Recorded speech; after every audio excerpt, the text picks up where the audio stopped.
Good morning. Welcome to the Morristown Unitarian Universalist Fellowship. We are a spiritually alive, justice-centered, and radically inclusive community. And we are so glad that you're here with us, both here and online. My name is Lori Cross, and I am the Sunday Associate this morning. Reverend Joel will continue with the opening words and the announcements.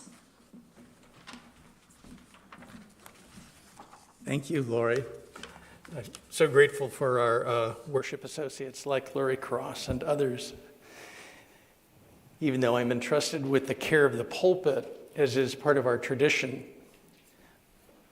I'm responsible to the people of the congregation as a minister for its care and for your voice to be heard, and having our worship associates with us in services, I believe, is so important. This is a busy congregation. There is a lot going on here, and a big thing that's going on is the building addition, as it's been in design phase and has moved into the requests for proposal phase. And so the Gateways Committee, which has been overseeing the project, is holding a building addition design information session at 12:30 here in the meeting room, also on Zoom. This will review the why, the many decisions you've made as a congregation over the last 8 or 9 years about why to build here, and to look at how we're going to build, and an overview of the final design details that I understand were all based on the input that you gave. And so there's time, especially time, for you to ask questions, to make comments, and to find out more. There are additional sessions, one on Monday on Zoom and one on Thursday, the 23rd at 7 p.m. by Zoom. And there's more information in the order of service, online or in paper here if you're in person. And there will be a new member class on Saturday, March 18th at 10 a.m. You can reach out to welcome@muuf.org for more information. I'm looking forward to talking with everybody who'd like to participate in the new member class.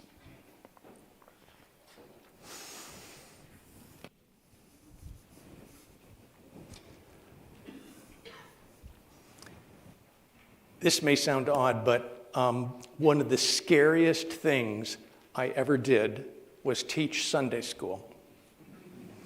It was a 4th grade class. There were only 5 kids in the class. I was 24 years old, and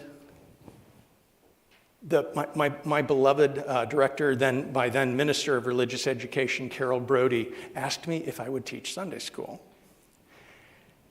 Well, standing next to me was Ann Allen, who had taught me in Sunday school, and how was I going to say no? She had said yes at some point, and I thought, I have to say yes too. Ann and her husband John had been so important to me when I was growing up. So why would it be scary? I'll tell you very simply why it was. When we're with adults, we develop a lot of shorthand. We sort of give each other a lot of forgiveness in our quirks and our uniqueness. And the one thing I was real sure about, remembering being a 4th grader at one point in my life, was I was just going to say it like it was at 4th grade. And so were these 4th graders, especially those boys, including Sammy, who always said it like it was. And I thought, do I really want to hear what Sammy has to say about how I run a Sunday school class? I guess I'm going to find out. It was one of the scariest experiences that first day in class. I learned a lot about, one of the most important things was to create a kind of container, if you will, just a feeling of here we are in the class, contained in this moment, and this is what we're doing in the class. It took me most of the spring to figure that out, but we had fun along the way. And by the time I was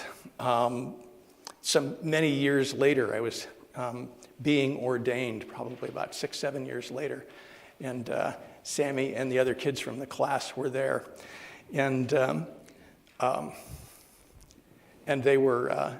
I remember even at this moment, the moment the congregation was ordaining me, in the doorway at the other side of their meeting room, their sanctuary, there was standing Sammy and the other kids from the class, and they were making faces at me and reminding me of my own roots. What was scary turned out to be a real treasure and a real blessing. We're talking about becoming an elder today.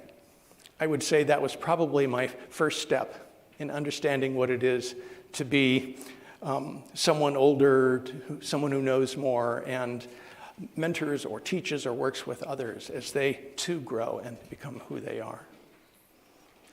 So pleased to welcome you here today.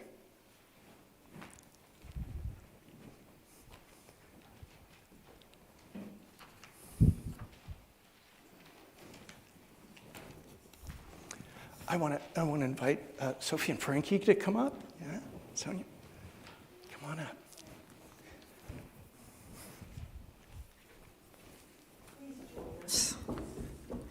In saying these words by James Vila Blake as we light the chalice. Let's see if we can make this work here. There we go. They're in your program and they're on the screen. Love is the spirit of this fellowship, and service is its law. This is our great covenant, to dwell together in peace, to seek the truth in love, and to help one another.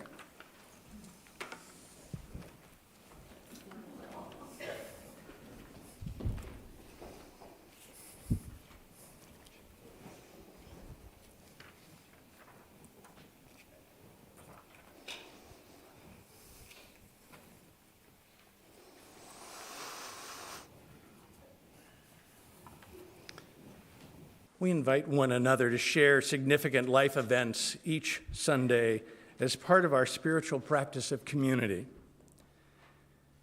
part of our agreement, our covenant to live by the spirit of love.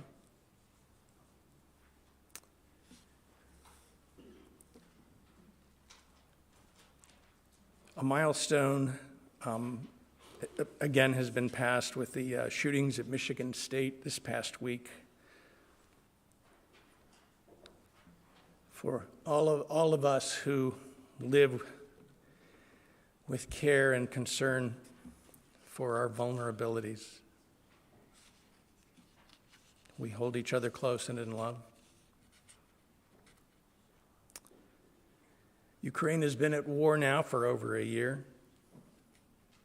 The suffering there is terrible, and we hold them close and with love at this milestone of a year. Yet another milestone in the shooting of an unarmed black man in Shreveport, Louisiana. Painful milestones, and again, we hold our neighbors with love, and may our work to change our culture be one that is loving and persistent.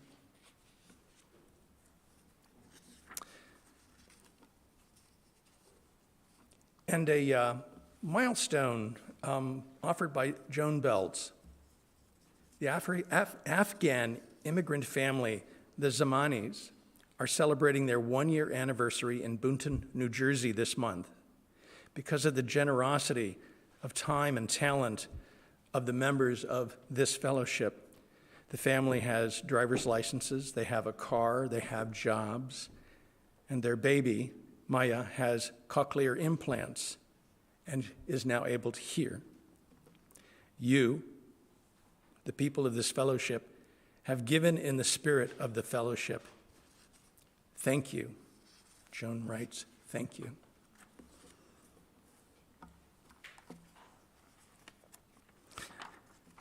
All of us at times bring the experience of significant life events, and even if we choose not to share them, we mark the milestone or the passage in this time, even in our gathering.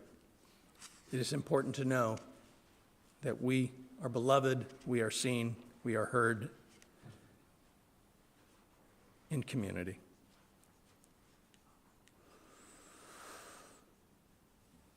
Please join me now in a spirit of meditation or contemplation or prayer.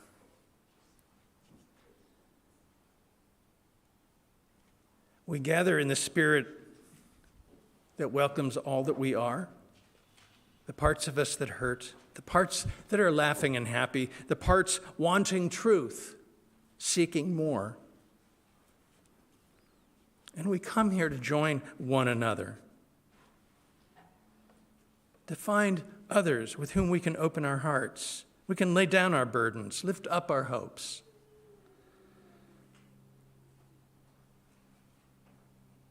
We seek to be this for one another in this place, in this hour. We seek to do it for one another, with some of us being here perhaps for the first time, and others of us very familiar. And we seek to welcome all of us and all that we are in this very moment.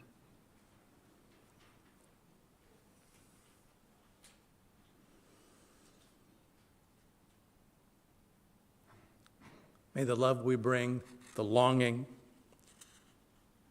that brings us here, and the practice of community that we find when we arrive,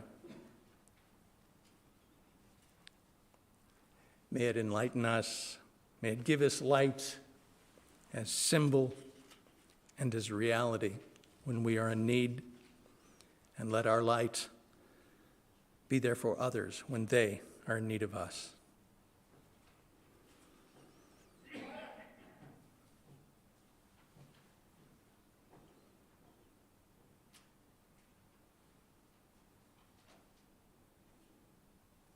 For all that we are, all that we bring, and all that we aspire to be, we say, thank you. Amen. So be it. Blessed be.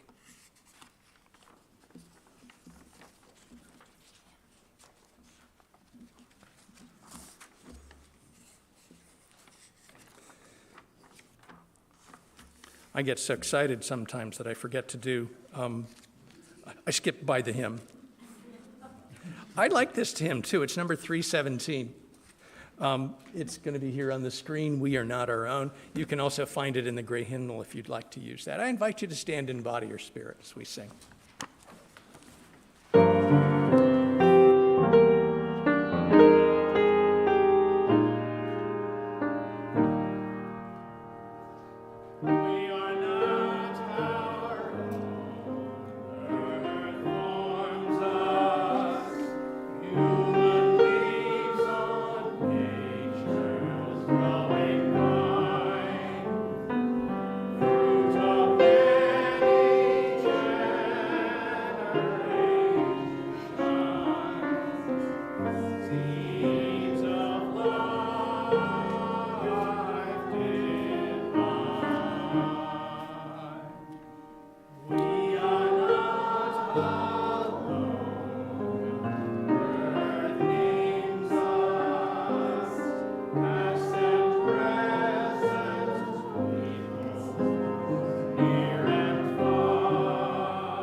At the irony of Reverend Joel asking me to prepare some remarks today, everybody I know, everybody in my cohort is in transition, asking, what will I become when I really grow up? I'm in the beginning. I worked on this talk, literally, until about an hour ago. It might not be done yet. Ironically, one friend begged me to read Falling Upwards by Father Richard Rohr. And when I spoke to Reverend Joel on the phone, telling that, he laughed and said he had read the same book to get his talk ready. It's a good book. So what are we to do besides get old? Shh. Our youth-obsessed culture sure doesn't help. Where are we to find meaning? How are we to make a contribution? For me, becoming an elder is yet another phase of life, right? Like transitioning, infant to child, to adolescent, to adult. As with the other phases, not all of us are fortunate enough to get there. It's a process that's turbulent and uncomfortable, a process that requires letting go of who we were, what we had, what we loved, to come into what we are now meant to be.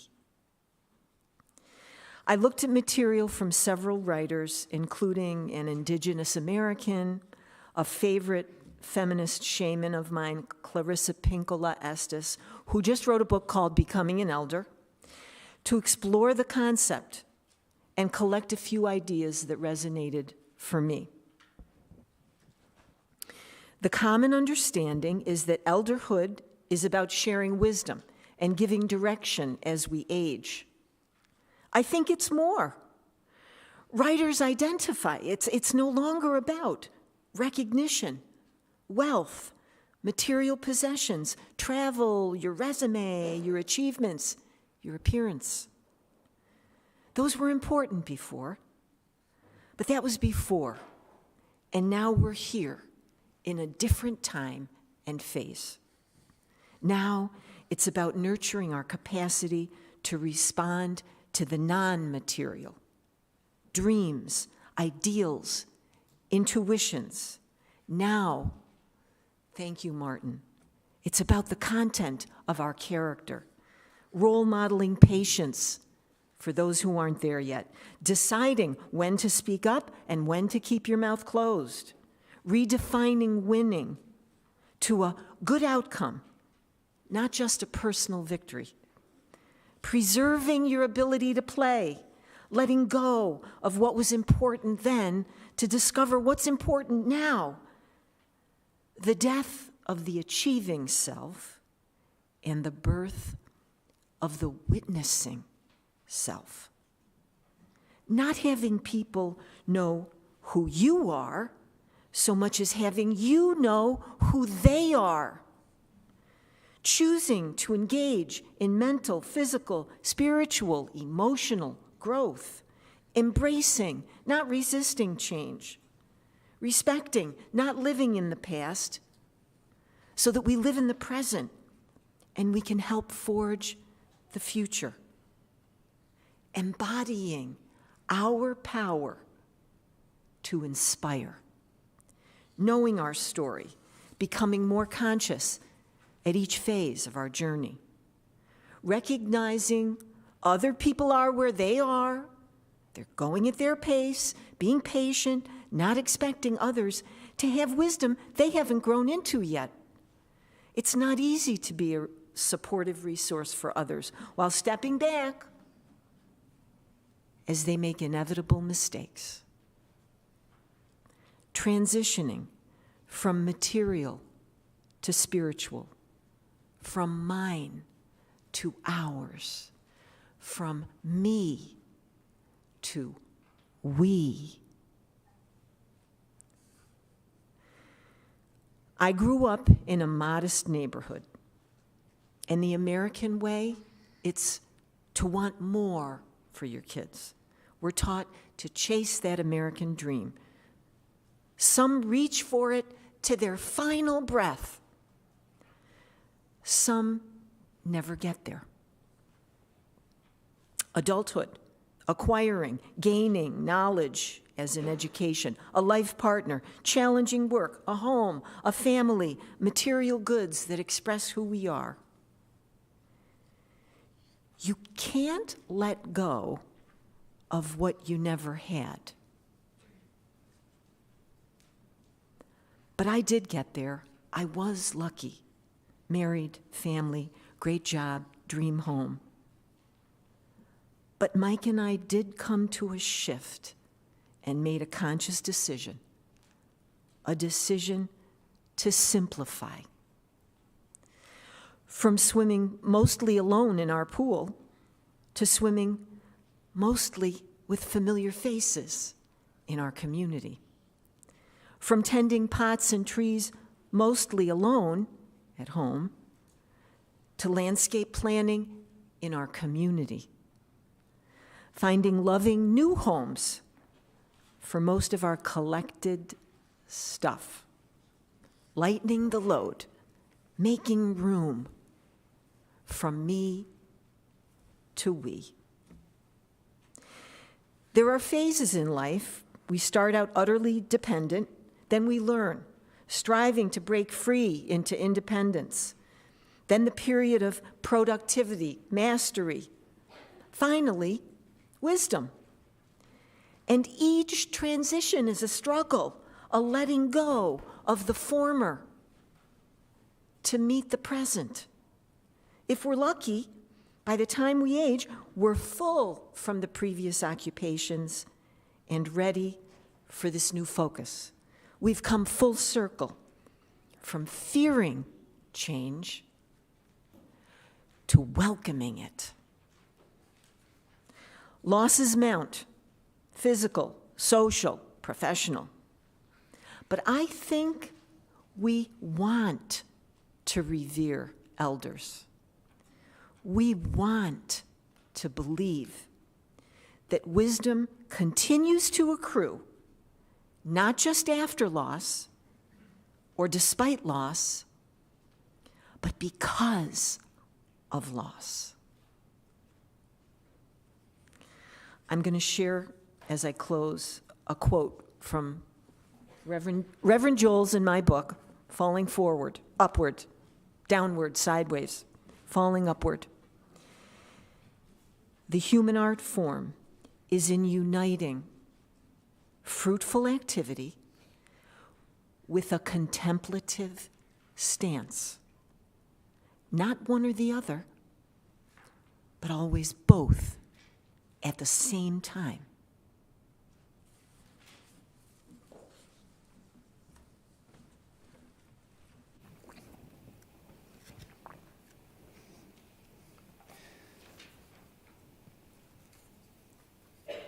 I understand that you are not, congregation, not especially familiar with number 336. In fact, may never have sung it.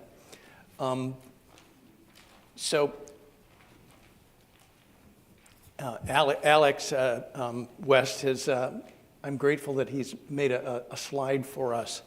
And I'm going to sing it through here for you the first time. And then once we've gone through it, we'll go back and we'll sing it again.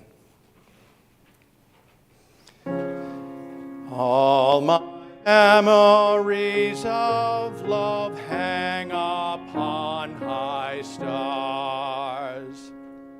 All the souls I've lost to tears now the autumn jars. And the air around me here thickens with their song. Sing again their nameless tunes, sing again and strong. I invite you to stand and bow to your spirit.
We'll now have our offertory. We welcome your generosity as you listen to today's offertory music. You can see in your program the offering will be split 50-50 today, with family promise to provide support for the homeless and housing insecure in Morris County.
I was at a minister's meeting.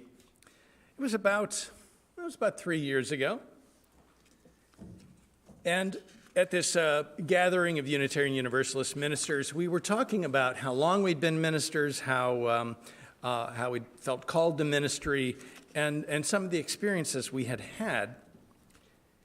And as we began to share our experiences and talk about our callings, we were asked to, at the end of that, to raise our hands and let each other know how long we'd been in ministry. And there were about, in a room about this size, with not quite as many people are here, there were probably 5 or 6 ministers who were in their first 5 years of ministry. There were a lot more ministers who had been in ministry for between 5 and 15 years.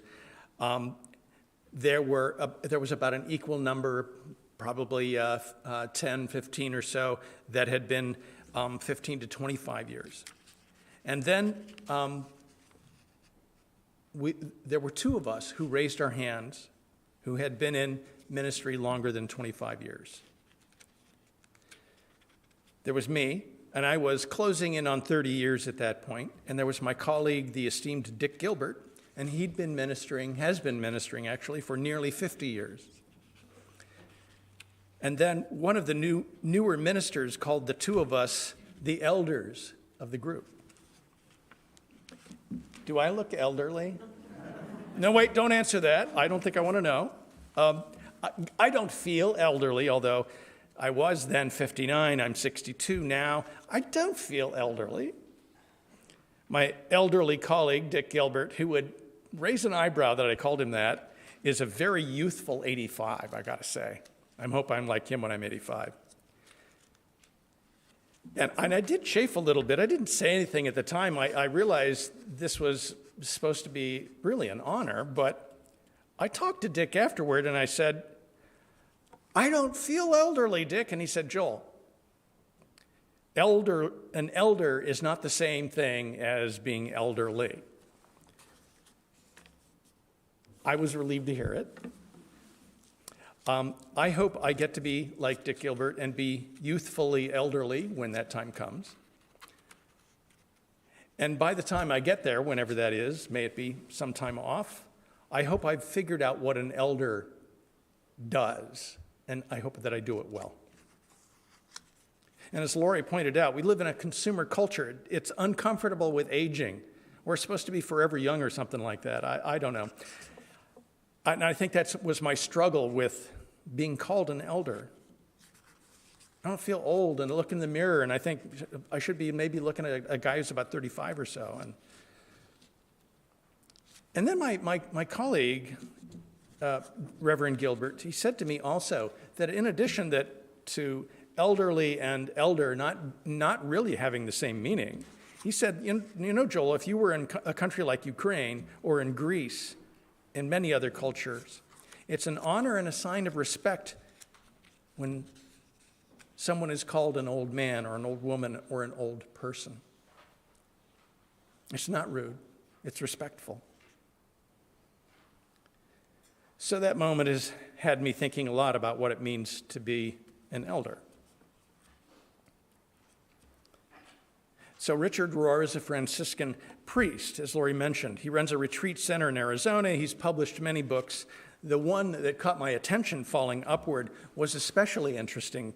It got me to thinking. He was describing how there are these two periods of adulthood.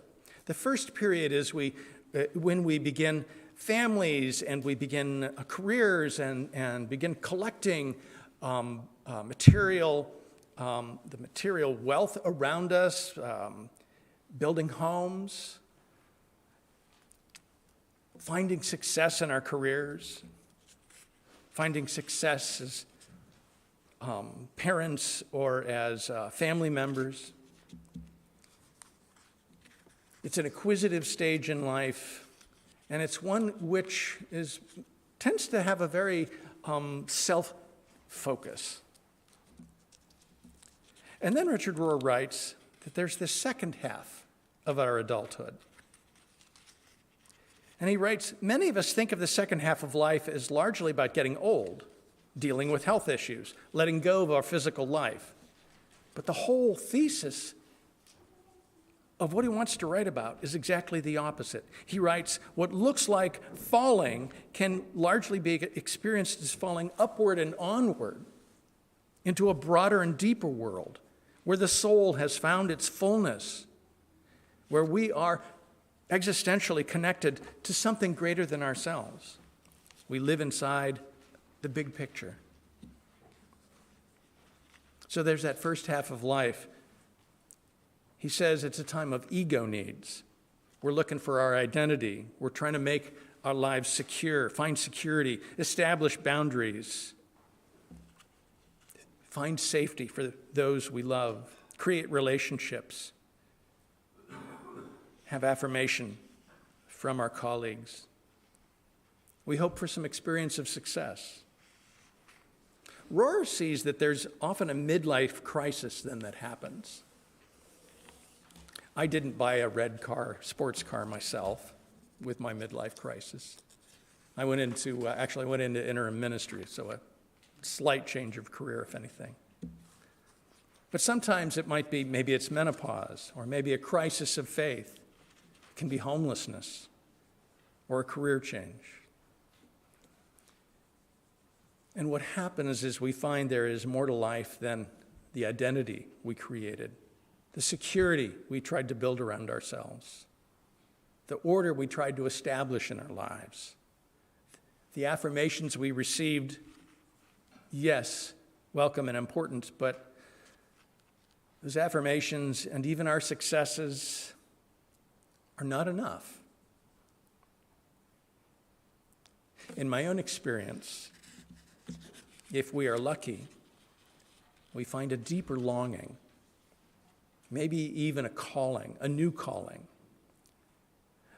Rohr says it's something like home, a deep-seated longing that can only be experienced as our true self, or in the traditional language he uses, a reunion with God. If you're not a theist, or that's not a term that's helpful for you, perhaps living a deeper purpose, a greater dharma, a more interconnected destiny. As Laurie said, moving from me to we. It's interesting that in Hinduism, for example, it speaks also of life stages very similar to these, but there then are some stages, there's at least one stage that comes at the end. There's 4 of them.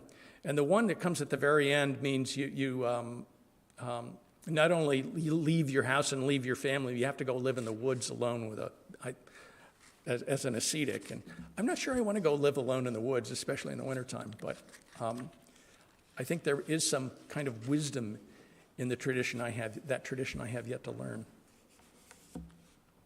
So as I think about being an elder, and as I've been thinking about it, I'm trying to remember the elders and the wisdom of elders, especially as I learned it as a kid. In fact, what made me really think about what I knew about being an elder was thinking back on those who've been elders for me. And I remember the first memory I have of my elders. And I was remembering my Appalachian roots, my family from southern Ohio. My great-great-great Aunt Maggie, she was 100 years old when she died, and that would have been about 1970 or so. So I knew her up until I was 10 years old. Now, let me tell you something. My Aunt Maggie was so old that she lived through 3 Great Depressions, not just one. Everybody called her Aunt Maggie because she was just like, no, please don't go on with a great. She didn't need that. My dad reminded me that she had been young once in the 1870s and 1880s. She had 10 brothers and sisters. They all had many children, and they were quite a bit older, some of them quite a bit older than her.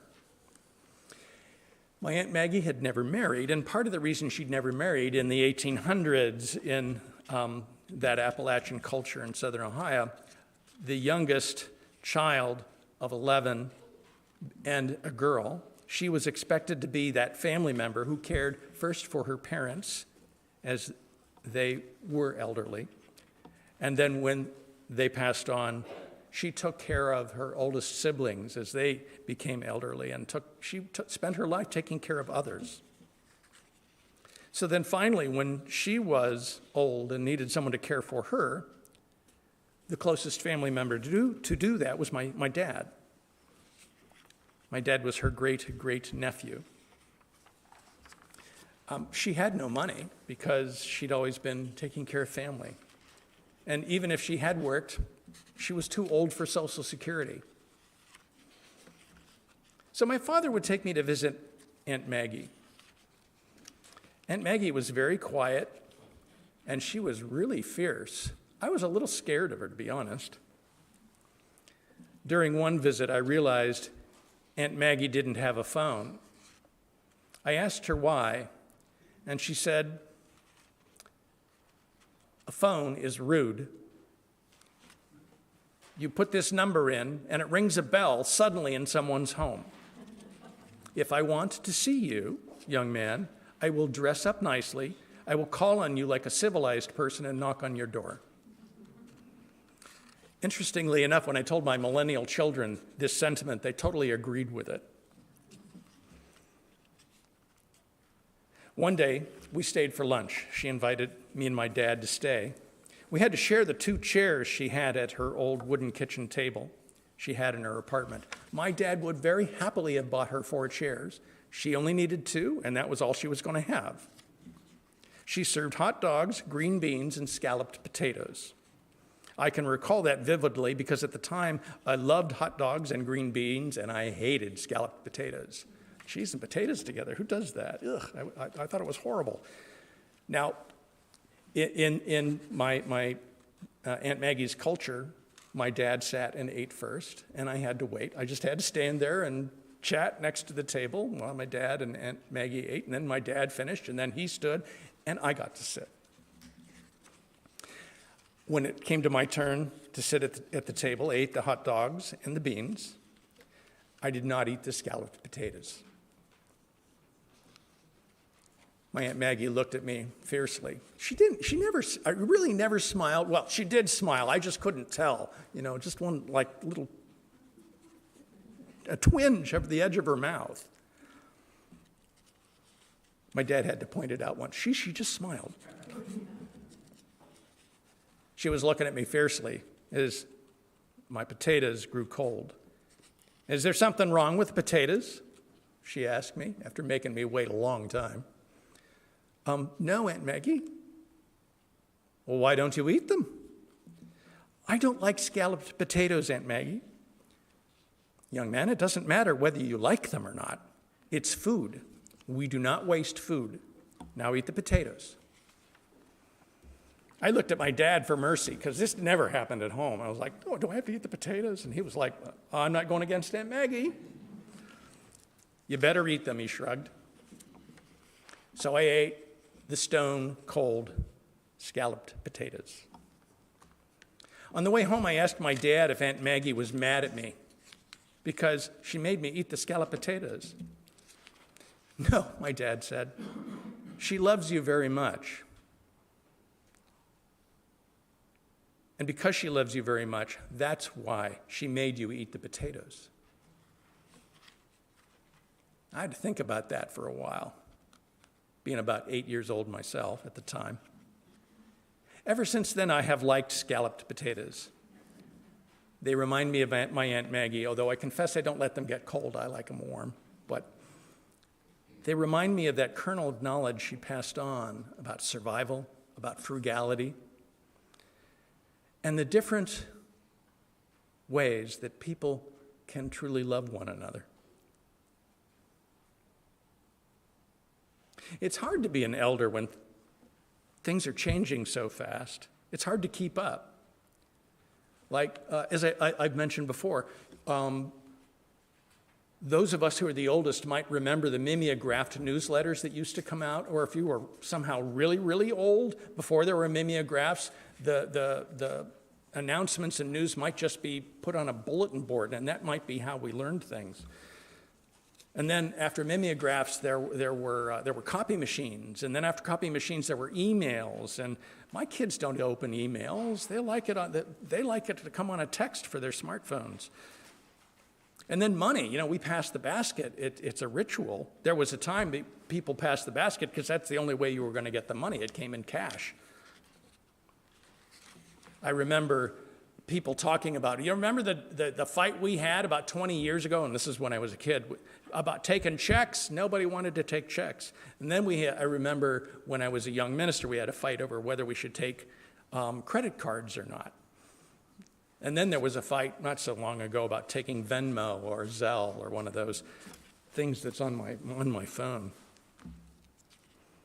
So much change. And yet, with all of the change, I think there are fundamental truths that are greater than the technology and greater than the changes or the silliness of consumer culture. I mentioned a container, that sense of creating a classroom space. And there is a way in which being present to our community, to other people in our lives, to our children, our youth, we act as maybe a milestone in the way that we share milestones and passages, Or perhaps we provide some sort of container for one another when we become elders. Richard Rohr talks about we create a container for ourselves, our homes, the security of our lives, the order and structure we create, the reputation we hope to build. But these self-focused containers and structures eventually hollow out at some point in life. We find we're longing for something more meaning, more connection, a deeper understanding of our lives, what we're here for.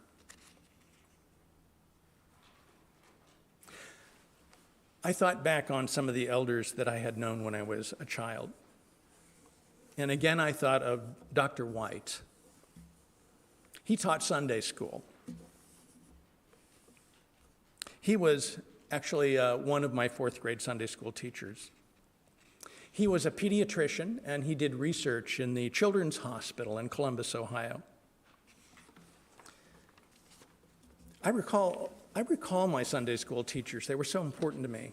I kept in touch with many of them over the years and still do with those who are still alive. None of them were professional teachers. Dr. White taught us a class on the scientific method. He didn't have organized lesson plans, really. He just had us use the principles of the scientific method to explore things. One day we took pictures. We made our own cameras, and then we took film and made pictures and had them developed. Another Sunday was really great. He brought in the guts of a cow from a slaughterhouse, and he brought in these razor-sharp scalpels, and we got to take apart all of the cow guts. I remember my beloved director of religious education, Carol Brody, was just kind of panicked because there was blood all over the floor. Some of the parents walked in there and were like, "Oh my God, what is this, a massacre?" I just thought it was one of the coolest things, taking apart a cow's heart. I think maybe the DRE Carol Brody was most panicked about those scalpels because, boy, those things could really cut. We did some household chemistry. That was another day for the DRE to panic, actually. Dr. White would talk the whole time. He'd tell us amazing facts about whatever we were studying, and he was just in his presence and his excitement about what he was doing. The whole class would get excited with him. The world is an amazing place, filled with so many interesting things. One day, he took us to his office to show us where he worked. And I realized Dr. White's spirituality was everywhere. It was surrounding us when he was with us. And it was in his office, in microscopes and equipment. And there were these slides. He began showing us the slides that would go into these microscopes. He took us this one Sunday, and here we were in the Children's Hospital. And he was showing us how slides were made and how you would take this very thin slice of a sample and put it onto the slide and then dye it just right. And then you could look at it and see the cells from the samples. My brother said, "Well, what is the sample from?" And Dr. White said, "Well, it's from a human liver." My brother said, "Wow, did the person die?" My brother's question took Dr. White completely by surprise. He stared for a moment, and then he said, "Yes." And my brother said, "Do your patients die?" "Sometimes," he said, "yes." And then uncharacteristically, he was silent for the next 15 minutes, showing us how to make slides from samples as we studied them under the microscope. It was many years later that I learned to appreciate the gift in that moment. I had worried at first that Dr. White had become angry with us. Maybe we shouldn't have asked, but no, that wasn't it. Only later, years later really, did I understand that my brother's question had built a bridge between Dr. White's soul and ours. that Dr. White's heart had been torn open many times, again and again. And we had seen in that moment the light of his soul. And at that moment, his soul was sad. But also in that moment, his soul was filled with joy. Children in his office, alive, healthy, exploring, coming to understand the world.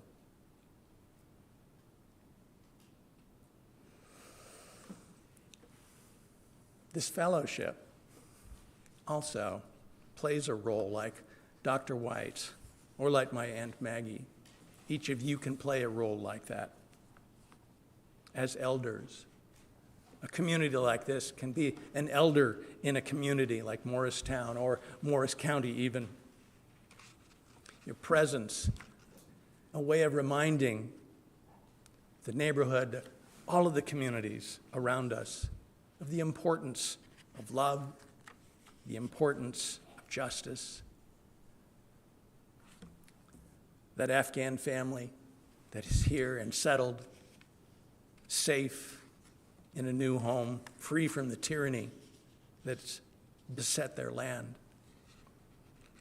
This is why we're here. It matters so much that you are here and making this kind of difference in the world.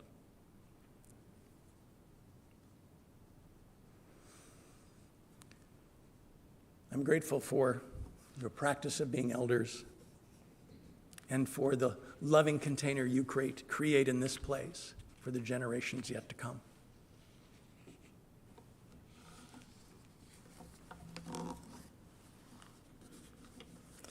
Let's sing together. Number 1021, Lean on Me.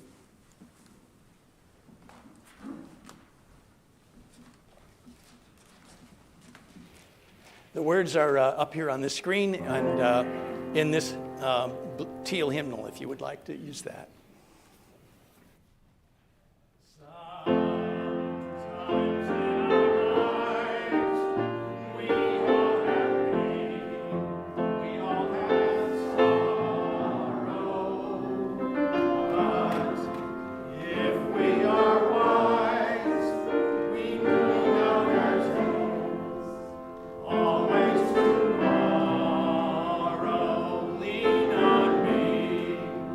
When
for the light that you bring, the love that you share, and the hope you create in the world. Thank you. Go now and take that light into the world that needs it. We'll be here again next week and every week that follows. I invite you to be seated as we play the prelude.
Dan Cater. Thank you, Dan.